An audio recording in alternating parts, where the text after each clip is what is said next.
Welcome to the Power of Design podcast. My name is Jack Osa. I'm an architect, born and raised in Colombia, South America. Years ago, I migrated to the United States to follow my dreams, and today I'm the founder and principal of Osa Studio, a multidisciplinary architectural design firm in Charlotte, North Carolina. In this podcast, we talk about design, business, creativity, and the inspiration we need to create an exciting and powerful built environment.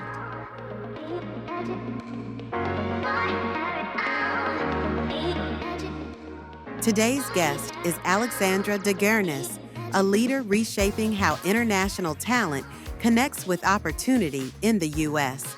As founder of the Eastern European Business Network, she champions economic integration, workforce development, and immigrant entrepreneurship. Her journey of reinvention shows the power of community, grit, and bold leadership to transform entire regions.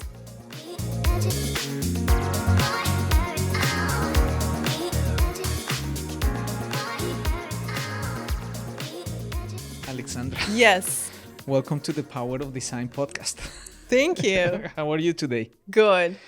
So, we're about to taste some delicious wine. Awesome. Let's do it. Let's try it. Salud. How do you say salud Everybody. in Russian? На здоровье. Salud. На здоровье, everyone. Oh, wow, it's really good. Yeah, Oh, it smells so nice. Just what I need. it's organic, no sugar, no headaches. Lovely. Yeah, It will loosen me up a little bit and hopefully help me to not forget my English. yes. That's I'll do my best to remind you. It's an important task. Well, Aleksandra, I'm happy to have you here. I know we known each other for what, like maybe 3-4 months, something like that. Yeah, not very long. Yes. And we talked a couple of times. I've attended some of the events you put together. So I'm very excited to have you here to learn more about yourself, about your life, business, and anything that you have planned for the future. Let's get into it. Let's do it. Tell me, where are you from, and kind of your short story of your life up until where you are today. Yes. So I'll start probably with today.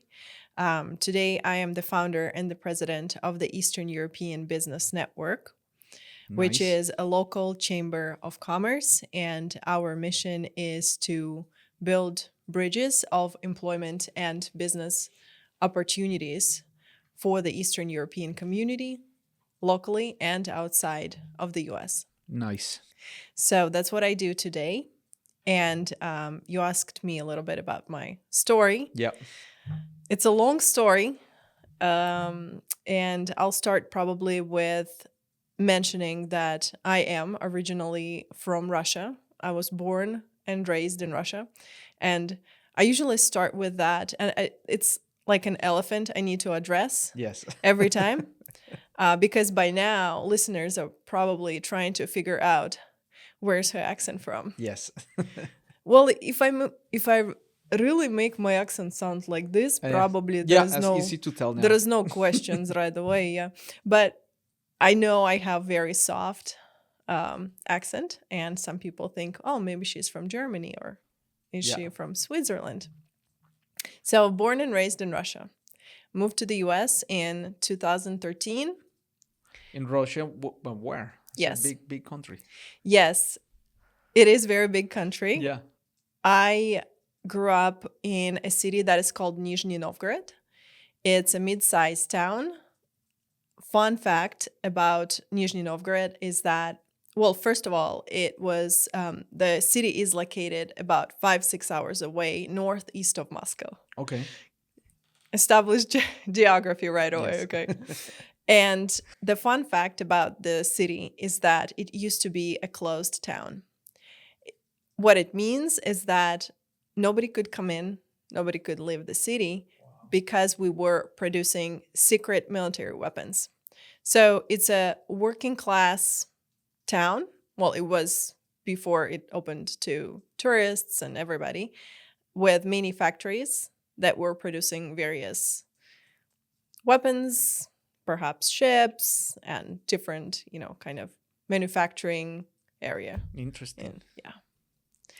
So the mentality of those people, and you have to understand as well, what does a closed town, how does that affect people who live in that city, Yeah. right? No smiles. Yes. So I learned how to smile in America. Just people a little bit tougher. They don't smile. They're just hardworking. Any stereotype that comes to your mind about a Russian person. Yes. They're rough, serious, a little bit rude sometimes. So that's the kind of the I don't know, like circle I grew up. Sure. Yeah. So Very interesting. Yes. All right. And when I was growing up, ambition was not a thing. I was raised into being a good wife, or kind of, my goal was to just get married successfully. My father would tell me that girls are not supposed to take leadership positions. They are not good at sports and they shouldn't play sports. And where ambition was kind of quietly discouraged, that really formed my worldview at that time. And I did get married when I was very young. I got married when I was 20 to my first husband. And very stereotypically, I followed a man who brought me to the land of opportunities. Yeah. Yes. But at that time, when I moved to the US in 2013, I was very young.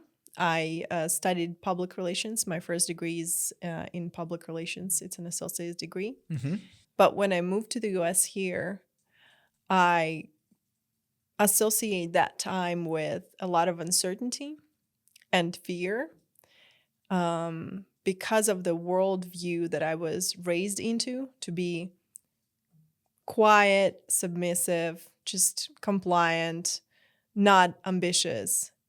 So I found the man who fits my worldview at that time. So he was kind of, be quiet. Right.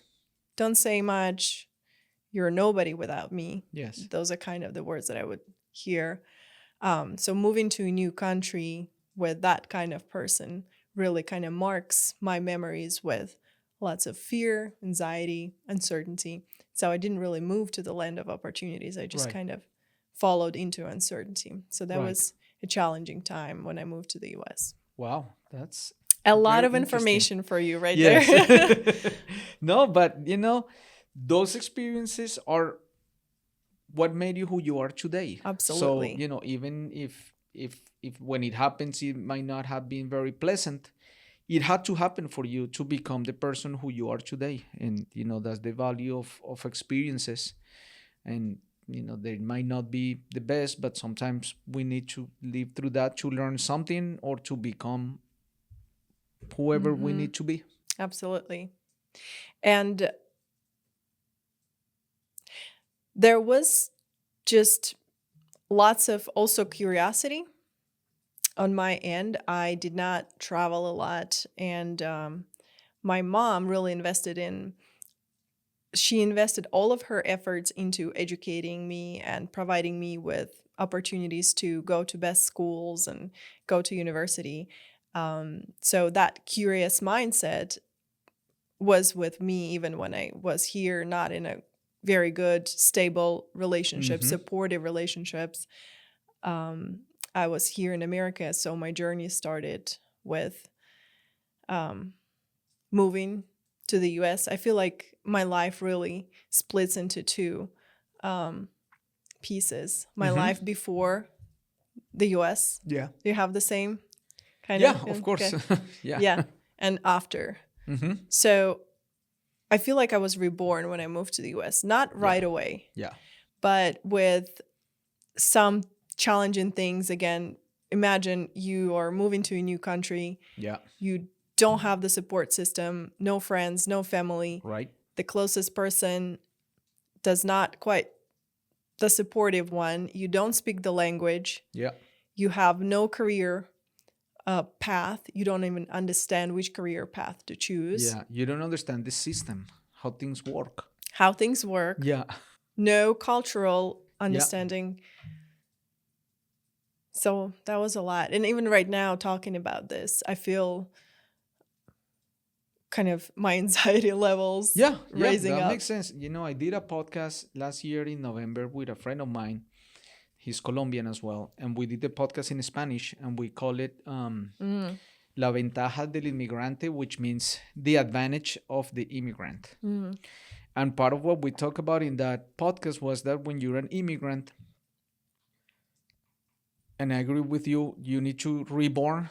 You need to be a new person, but at the same time, part of you needs to die because you need to let some things of the past to be dead. Yes, they're gone.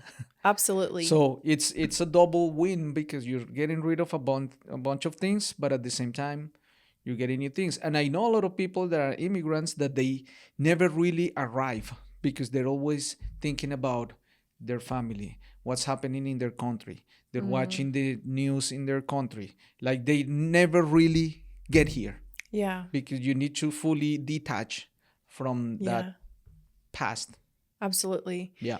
Reframing your old beliefs, the things that I was raised into, the things that you learn when you grow up in a society of your home country. You do have to let them go. But then that emptiness does not feel right. And you do have some cognitive dissonance and perhaps identity crisis. So many immigrants are actually going through identity crisis. 100%. And then you redesign yourself. Yeah. And you ask yourself challenging questions like, what kind of person I want to be? Who am I in this country? What value do I bring? What do I want to succeed at? What I'm good at? So figuring those things out, and I've spent years figuring that out while I was still doing a lot of hustling kind of work. We can get into that if you want. Yeah, keep going. How about you throw a question first? No, I want to see now that you're at this point, so you got here. You're like, all right, this is my context. I cannot escape. This is what I have. So I need to make it work. Yes. What's your next step? So I think I'll go back to my story with the person that I moved in the US. Yeah. At some point, I hit the rock bottom. I was tired of being afraid. I was tired of being dependent. I was tired to be put down. And at some point, things get so bad that you have no fear anymore. And you really face that rock bottom. And you say, you know what? I'm going to slip in my car under the bridge, whatever that might be. I'll hustle. I don't care. I'll just start living the life that I deserve. Yeah. So I made that huge step, which was so scary. It was terrifying. Again, no support. I've always been a social person, and I've always had good people around me. And I've always tried to surround myself with people that I look up to, that are successful and who feel like they know exactly who they are, because I wanted to be like those people. Yeah. And after several trials, and again, you cannot escape immigrant hustle and immigrant jobs. And I know you know exactly what I'm talking about, right? So you start just kind of put your best foot forward, or is that the word? Sure. Yeah. And you just start hustling. So yes, I made a decision for myself that there is nothing there's nothing else that can hold me anymore. Yeah. My fears, nothing, my uncertainty. I'm going to just go and get the things that I deserve. Yeah. And I started with so many different, my career path started with so many hustle jobs. Let me ask you something. So that change of mindset when you said, okay, I'm done, like I'm gonna Yes. make a decision, this happened. There is a period of time since you start thinking about it until it becomes an action when something happens, right?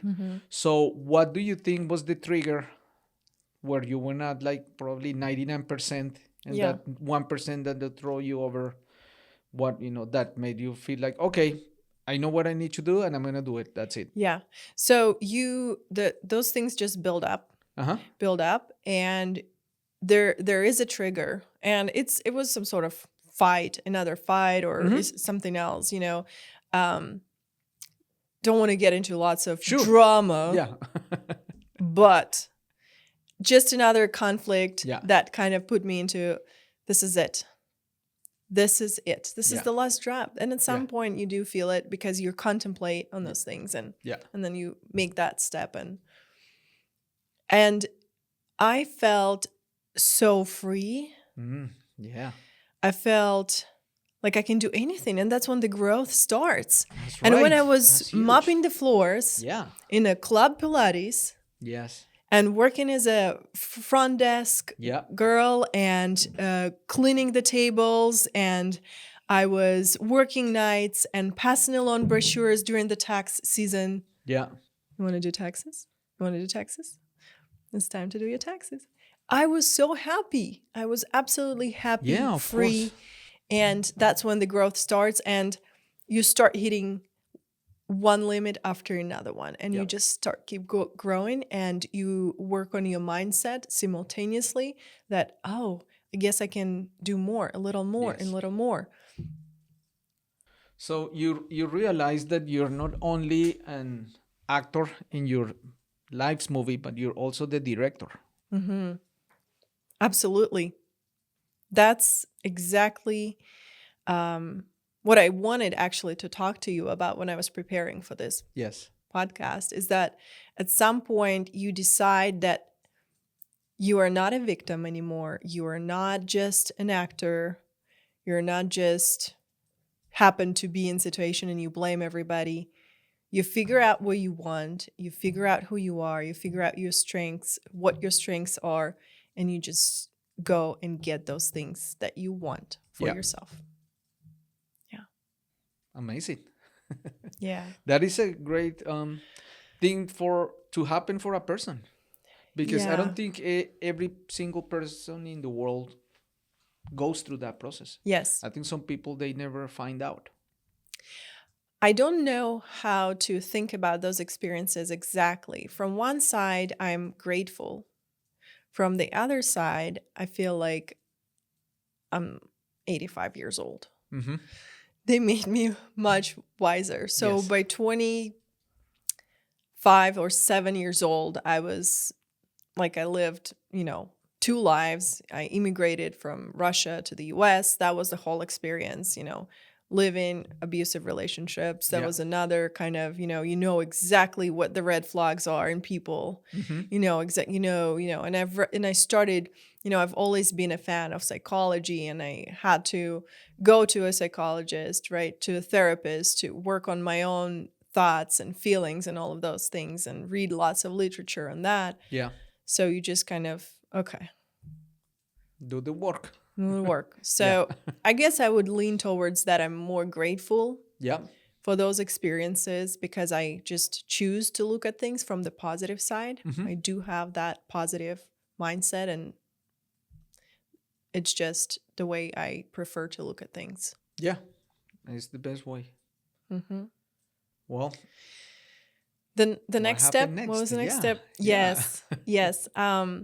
While I was trying to figure out what I'm good at, and while I was doing lots of cool jobs, to be honest, I started noticing that I'm attracted to a specific industry, and it's an event production industry. my natural skills, talents, abilities fit very well to that field. What are those talents and abilities?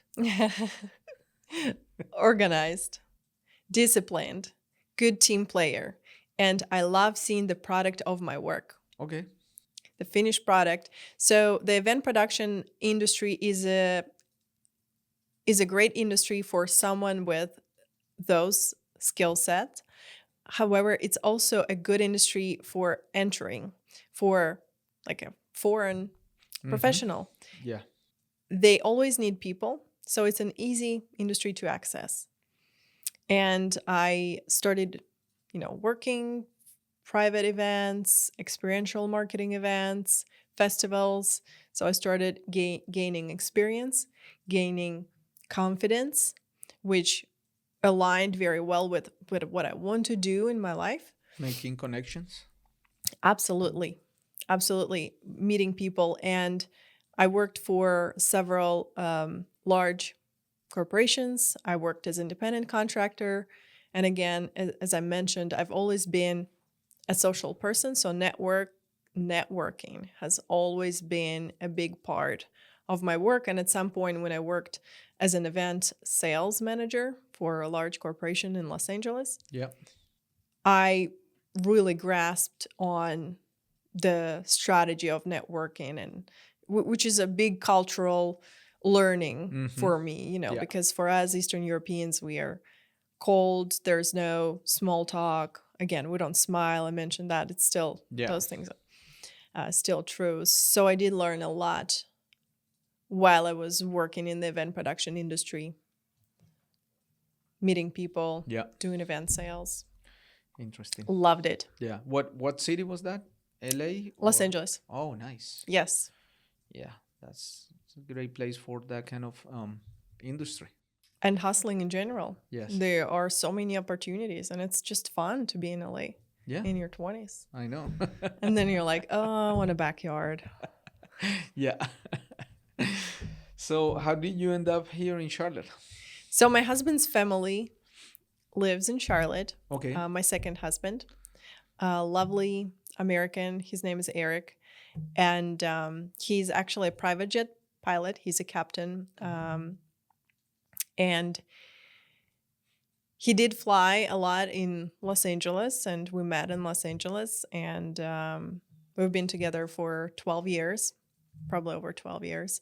And he just said, my family lives in Charlotte. How about we move? And that was a bit challenging time in terms of leaving that network. Yeah. And leaving all of those opportunities. But again, I saw Charlotte as a city full of opportunities. The potential. And I've been here. Yeah. Exactly. I've been here before. I knew that the city is growing, and coming from such large city like Los Angeles, you're like, okay, Charlotte, we'll find some common ground. Yes.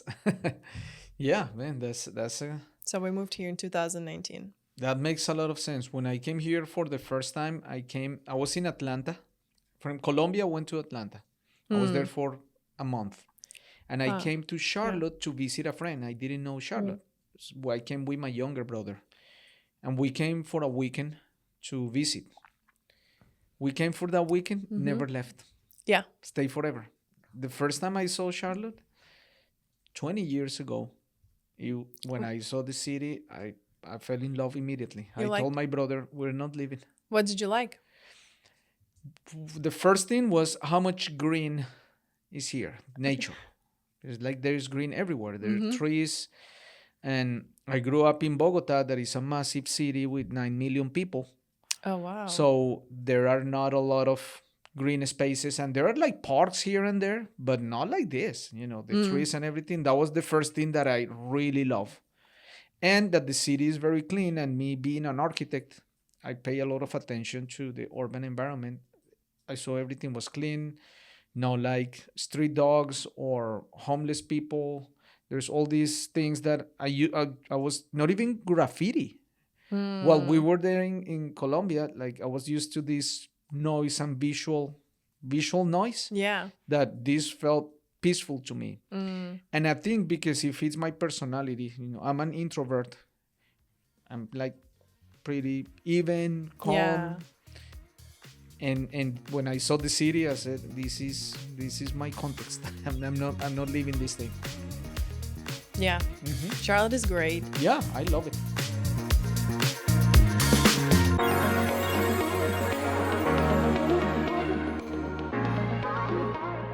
The Power of Design podcast is brought to you by OSA Studio, a multidisciplinary design firm focused on creating impactful experiences through the power of design.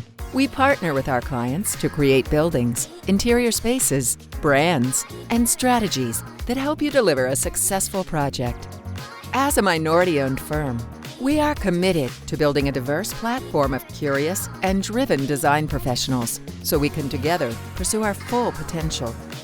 For more information, please visit us at www.osastudio.com.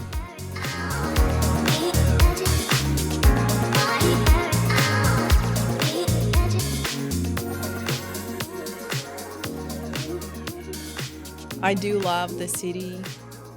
I have found a new pathway, and I didn't expect. I did not know what will happen. Yeah. When I moved in 2019 to So Charlotte. tell me about that. So you're here, like, okay, I'm Charlotte, I'm committed. So what do I do? Yeah. What do I do with my life? Yes. At that point, I had an idea. I've had a lot of experience in event production, that corporate experience, networking, and learning how to socializing with people, selling, and my English got much better. And I still loved the industry, and I wanted to start an event production firm here in Charlotte.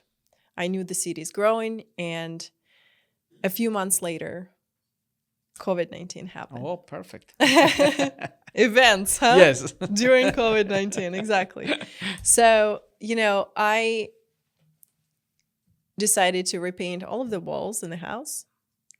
I did some puzzles, candles, and at some point, when a few months later on, because nobody could leave anywhere, right? I started connecting with some of our community members, Eastern European community members. Yeah. But how did you connect with them?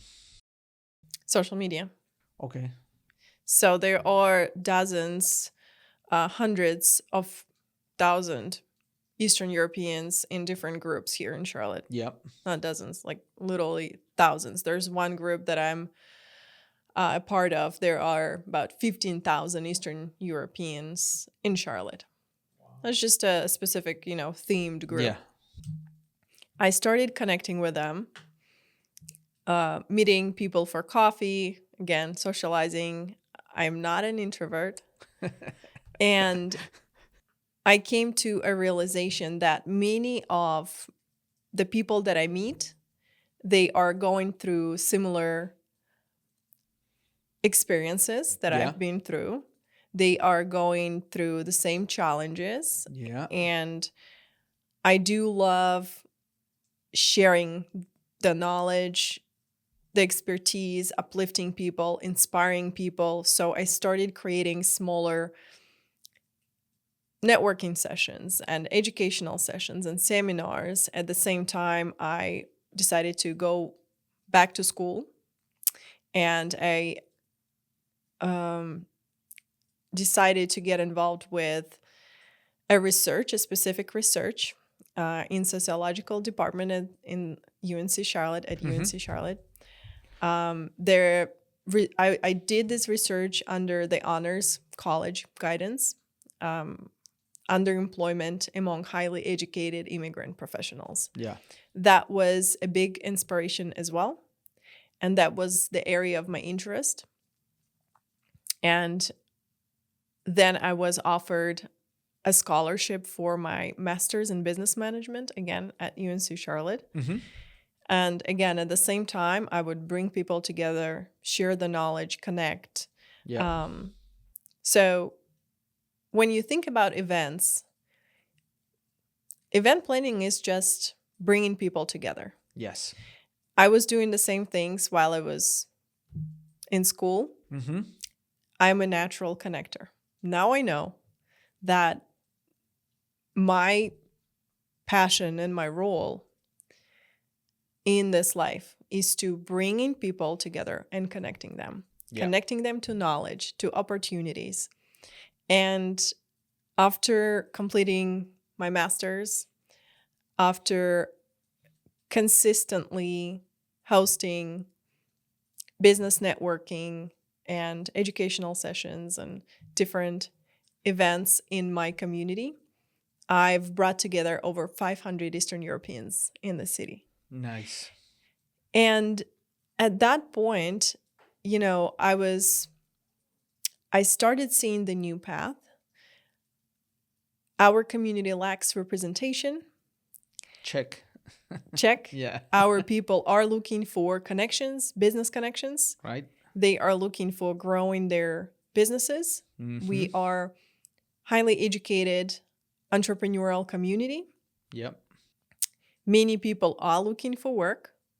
So there are just different people with different needs. And my job as a connector is to help them to connect with the right opportunities. Yeah.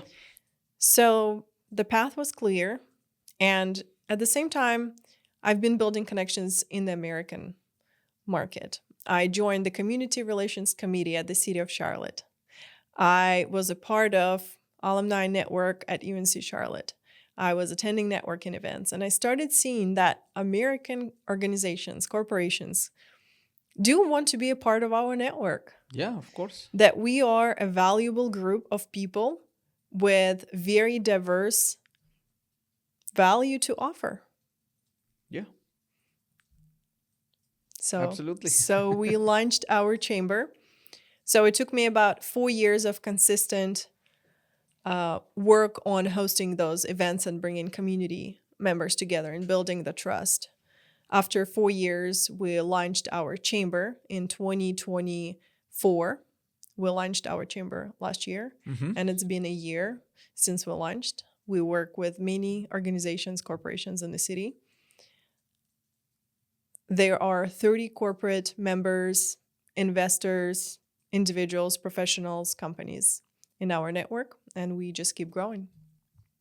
Congratulations. Thank you. Yeah. Yes, it's very exciting, and it's awesome to see that growth. It's awesome to see the value that our organization brings to our people, to the local market, to the local economy. And I feel humbled, fulfilled, and very happy. Yeah, absolutely. You should be. So tell me about the Eastern European Business Network. Tell me the numbers and yes, what's that all about? Oh, yes. We forgot about the numbers. Yes. Yes, the exciting numbers. So for people to understand the size of our community, Russian language is the third most common spoken language in CMS schools. Wow. I had no idea. And there are, according to some estimates, there are somewhere around 300,000 of Eastern Europeans in the region. As I mentioned, we are a very diverse network, and the first need that was clear is that many of Eastern Europeans in the city are looking for employment opportunities. Yeah.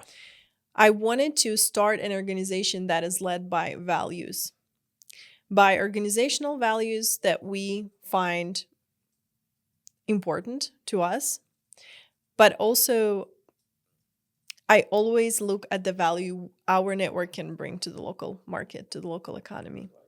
And the first thing is that there are people that have degrees, however, perhaps struggling with English proficiency, or they're trying to get back to their previous level. But many are entering construction industry. There are I know of several Eastern European subcontracting firms in my community. I know of personally, and again, there are dozens more, hundreds more of people who are entering the field, because now we're advocating that construction industry as an easy access industry for people to join and grow. Yeah. So I found this link, and our job was to host strategic initiatives, events where we can bring our Eastern European talent and our construction employers or subcontracting firms together in one place. Those are hiring events. So this is just one of the values that our network is working towards too. Yeah. Do you know of any other cities where this is happening specifically with Eastern European community? What do you mean by that? In other cities of the country? I don't think the city would really Like, is this happening in other states? Like, when you look at bigger cities like New York, Atlanta, or DC?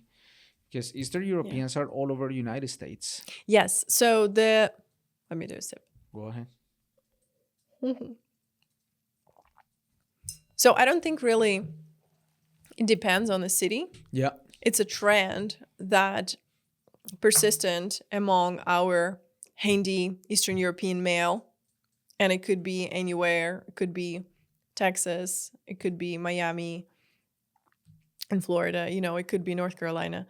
It's just a trend that there are a lot of Eastern European men who are very handy. Yeah. So they're entering the field. Yeah. So this is just one of the things, and I don't think really it's matters what city this is. But our community. Yeah, no, everywhere. I'm thinking about just the idea of having a strategic vision and organization around it and being intentional about it. Mm-hmm. Because there might be everywhere around, the US, but there is no organization, there is no path, mm-hmm. which is what you're doing with your idea and your effort, mm-hmm. which is awesome because, the impact that this could have could be, I don't know how many people can be impacted, because it can change generationally how people immigrate, because they can be in silos for generations. Like, no, we just do this work and that's what we do, and we only spend time with our own people, mm-hmm. and never really fully integrate, and mm-hmm. and they might be missing out on opportunities or other things. But when they see someone else that is like them, mm-hmm. do something different, they're like, oh, if they did it, maybe I can do it. Mm-hmm. And that's what they're gonna teach to the generation after them, or it becomes normal. Mm-hmm. And it changes the whole generation of immigrants and how people assimilate being an immigrant, which is, to me, is the biggest topic, because I'm an immigrant as well, and I know a lot of my Hispanic immigrant community. They come and they only work in construction, and that's all they do, and they mm-hmm. go to the Spanish restaurant and they call to their country every Sunday, and they have no motivation or desire to engage with mm-hmm. society and really mixed in and just continue being a community instead isolated. But what I see among Eastern Europeans is that they look for easy entry industry. Mm-hmm. They access it through, electrician or just kind of any sort of field work type of job, and they start growing. So the growth mindset in my community is very persistent. Mm-hmm. I see that. So they become project managers, they change fields. They change industry, maybe different department in construction industry. You can work in HR, you can work in marketing, right? So this is just the first thing that they enter. Yeah. Basically. And, but there are people, like you mentioned, that don't want to grow, and they want to just, clock in, clock out. Mm-hmm. And that's fine as well. Though that's their, if they love this job and that, love their life, that's what they want to do, that's fine too. Yeah. So for a company that is a US-based company that, let's say, is here in Charlotte, what will be the benefits from, joining the Eastern European network? Like, what do people get out of it when they're not Eastern European? So we touched on one pillar, mm-hmm. workforce development. Our organization is built on actually 3 pillars. Strategically, we move towards 3 different directions, 3 valuable areas that we see ourselves providing value. So workforce is number 1. So local construction firms, subcontracting firms will benefit by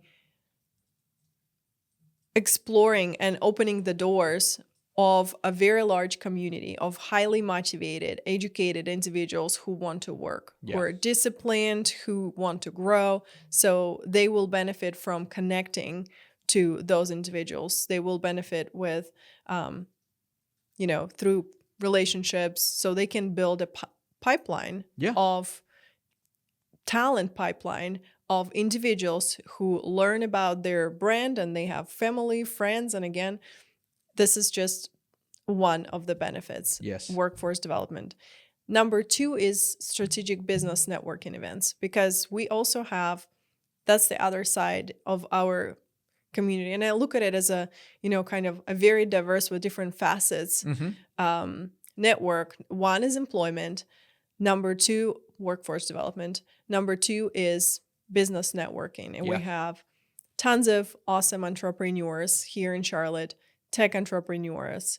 It could be various professionals from various fields, from real estate, accounting, finance, different products. So those people are looking for support, connections, use services. So the other pillar is that our network can serve as a new client market to many American organizations.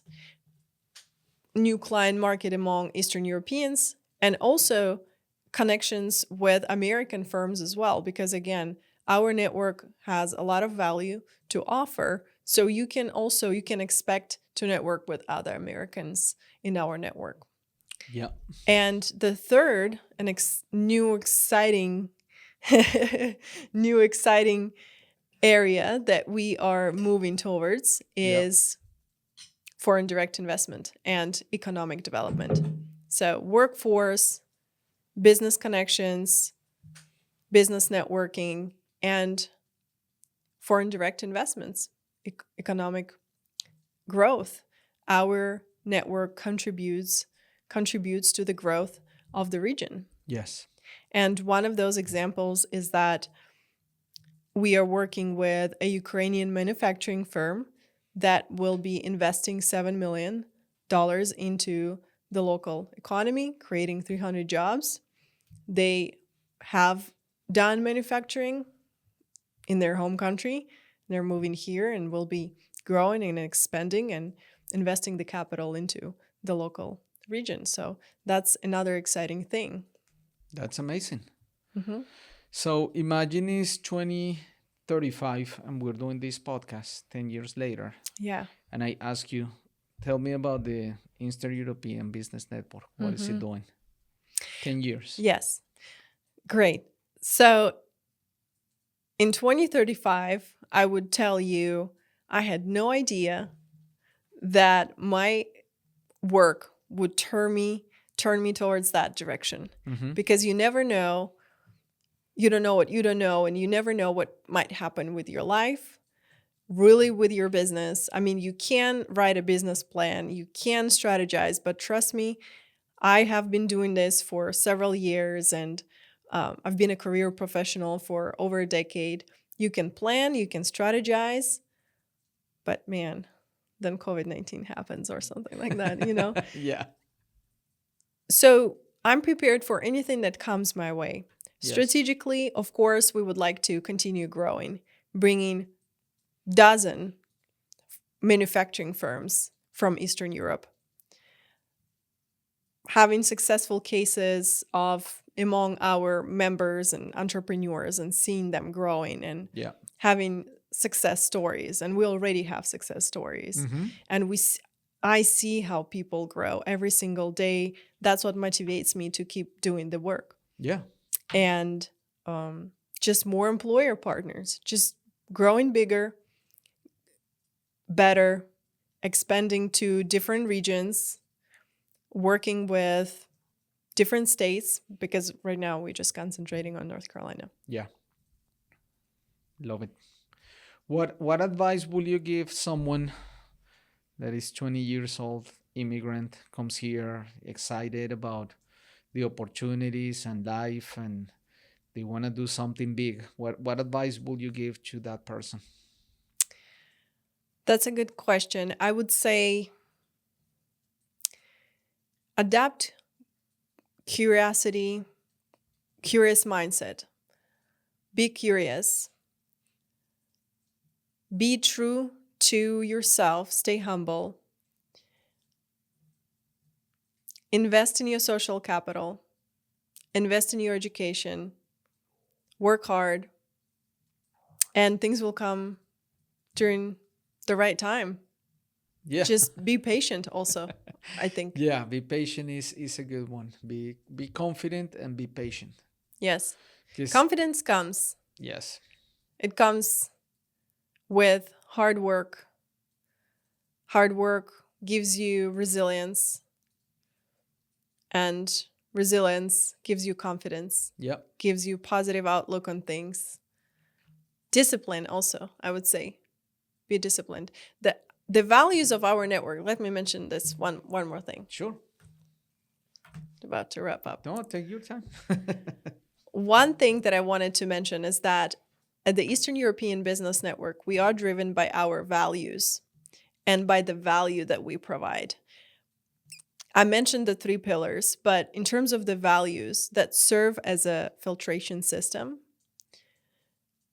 it allows us to understand whether that particular person or company would be successful if they join. So it's growth mindset, it's positive mindset, it's commitment, collaboration, quality, integrity, and discipline. So I think about those things every single day Yes. when I work with people. Yeah. And if somebody is not nice or negative, no, that's already a no. Yes. If somebody is not responding in a appropriate time frame, Yes. that's a no. Yeah. You're not collaborating, you're just going after your own success, it's a no. Right. You don't value details, you don't think about details, quality is not important to you. Right. It's a no. Yeah. So all of the things are very important for us, for me, and for members of our network. Yeah, no, that's amazing because those are qualities that they're all add value to others. And for a lot of people, they're a given and they're basics, but for a lot of people, they're not. And if you want to be in a group with people that you want to be like them and be doing the kind of things they're doing, then you have to adapt to those qualities that are important and positive. Yeah. That's a great wrap up for our podcast. Yeah, 102. I have 2 questions for you. Okay. 2 more. Yeah. Okay. So one is when you hear the phrase "the power of design," what comes to mind? What is the power of design to you? The first thing that comes to my mind is creativity. Because design speaks volume, it speaks some emotions. And those things are brought by creativity. Yeah. So if you want to create something big and beautiful, you have to have creativity. So design, the power of design, essentially, I would think about the power of creativity. And again, you can put any kind of values that you find good values for your organization, but that would be my answer. Yeah. My Power last of design. question is, do you have a question for me? Question for you. Yeah. I would say, how do you see us working together? That's a good question. So one of the things that I'm going through with my business right now, as my business grows and I see my business like a baby that is growing, Absolutely. and it's a toddler, and then it's Yeah. becoming adolescent. So one of the things that I'm kind of going through my own process as a business owner is I started the business as a doer, right? I love what I do. I love the work, the creativity, the create things. But as the business evolves and grows, that position that I was playing is not the best use of my time. So I need to be more strategic. So I'm kind of detaching from that identity and understanding that I'm very limited to my own mind and ideas. So I think I kind of hit the limit on, now I'm really focusing on what I'm not good at. So I can work with people that have strengths in those areas, and I focus on my strengths. Yeah. So, that's kind of how I'm arriving to the answer, because it's the truth. So when I met you, when I see what you're doing with your community, which is, one is just the basic effort of out of nowhere, have an idea and execute, that's huge. Because not everybody is able to create something out of nothing and keep it going. Yes. Like a lot of people start, but keep it going. So just by that is a really good asset, not for my organization or, my plans, but for anybody. That's huge. That commitment, that ability. Yeah. And I think you have, one is you're a woman. So women and men are completely different. Like I get so much value out of listening to my wife and just women, because it's just a completely different world. Absolutely. And there are things that I know that I don't see. That might be right here on my face and I just don't see them. Same that you may have some, but it's just that basic nature. And then you have a good eye for design. Even the way you put together anything that is brand related to your business is very aligned with my thinking. Like, okay, I think this is good design. At least somebody care about how this look, and there is an intention behind it, and the communication. So, I don't know exactly what it is, but for example, even if it's like if we can wave a magic band, and let's say I'm gonna hire you for a role. Well, you'll be my marketing development, a PR. Even help me understand things that I don't see in business. You have given me a lot of feedback just about even the podcast. Like, look, we have fire. Yes, we have a cozy we never fire. had fire before. So input like that is huge, because could be easy things that they're right there and they're easy to execute, and I don't see them, and just kind of continue evolving. I like that. So exchanging ideas, brainstorming on things, joining our networks perhaps, and well, that sounds very good. Yeah. Aleksandra is about to get hired. Cheers to that. Cheers. All right, Aleksandra, thank you so much Yes. for coming today. Call for action. Yes, I'm happy that you're here. Thank you. And that we made this happen. And I look forward to staying connected and see what you're going to do and help each other to just create a better world for everybody. Little call for action to everybody who wants to explore new, exciting talent pools in Charlotte. Yes. They should join and they should attend our events. So if someone wants to join and attend, what do they do? Where do they go? Reach out to me. My email, Aleksandra at EEBN.org. Yeah. Reach Aleksandra out. Let's with talk. A K. Let's talk. Exactly. With a K. Let's talk. If you are looking for a talent and you are in Charlotte, reach out. Let's talk. If you are looking to explore new client markets, reach out. Let's talk. Awesome. If you're looking for supporting our mission and contributing to the growth of the local economy, reach out. Let's talk. Awesome. Thank you so much. Cheers. Cheers.